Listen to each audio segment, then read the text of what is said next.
वर्णिवेशरमणीय दर्शनं मन्दहासरुचिराननाम्बुजं पूजितं सुरनरोत्तमैर्मुदा धर्मनन्दनमहं विचिन्तये। असतो मा षड्गमय तमसो मा ज्योतिर्गमय मृत्युर्मा अमृतं गमयः। ओम शांति शांति शांति। अस्मद्गुरु समारंभां नाथयामुनमध्यमां लक्ष्मीवल्लभपर्यन्तां वंदे गुरु परंपरा।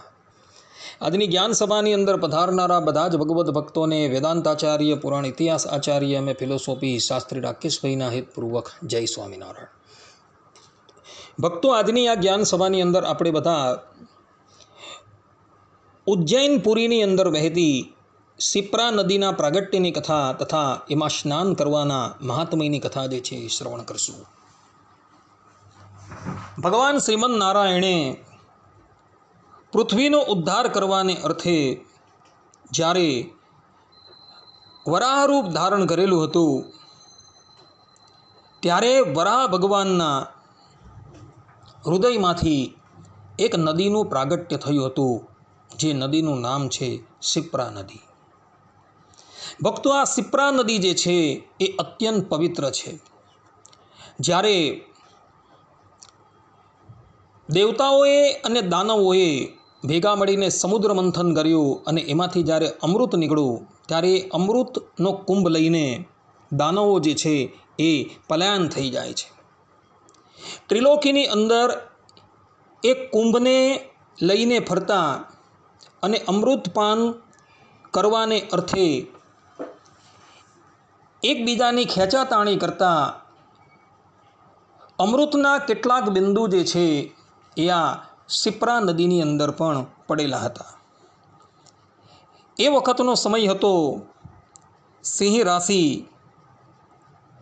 તથા બૃહસ્પતિ અને મેષ રાશિ. આ રાશિની અંદર અર્થાત કે સિંહ રાશિની અંદર બૃહસ્પતિ અને મેષ રાશિમાં સૂર્યનો પ્રવેશ હતો અને તેવા સમયની અંદર આ અમૃતના બિંદુ જે છે એ આ શિપ્રા નદીની અંદર પડેલા હતા. એટલે જ્યારે પણ 12 વર્ષે આ પ્રકારનો યોગ આવે છે ત્યારે આ શિપ્રા નદીના કિનારા પર કુંભ મેળાનું આયોજન થાય છે અને જે કુંભ મેળામાં સ્નાન કરી ભાવિક ભક્તજનો અનંત જન્મોના પાપોથી મુકાઈ જાય છે. ભારત વર્ષની જે અત્યંત પવિત્ર નદીઓ જે છે તેની અંદર આ શિપ્રા નદીની ગણના કરવામાં આવેલી છે. સ્કંદ પુરાણના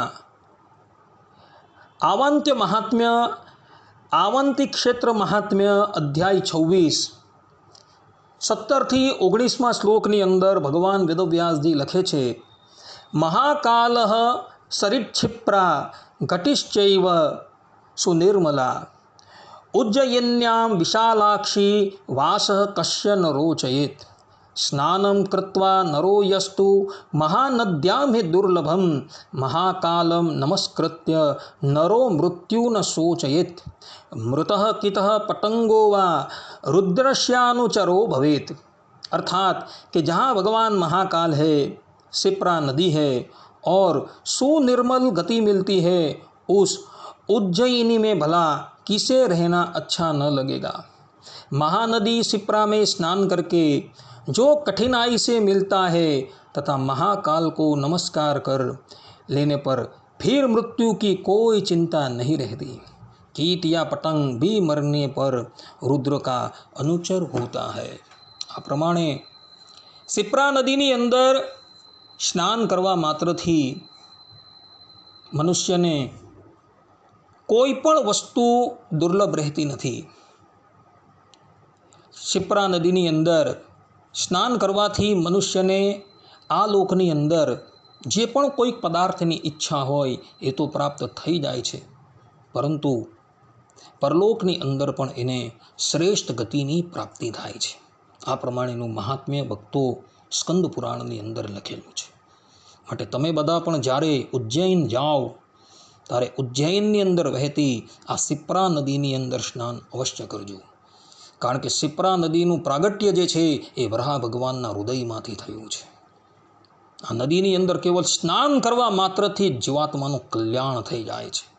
માટે બધા જ ભક્તો આ શિપ્રા નદીની અંદર પ્રેમપૂર્વક અને મહિમાથી સ્નાન કરજો, જેથી તમે આ લોક અને પરલોકની અંદર સુખી થશો. આટલું કહીને હું મારા આ પ્રવચનને અહીં વિરામ આપું છું. સર્વે સંતો નિરામય સર્વે સુખીનો ભવંતુ, સર્વભદ્રાણી પશ્યંતુ, મા કશ્ચિત દુઃખ ભાગ ભવેત અસ્તુ. જય સ્વામિનારાયણ.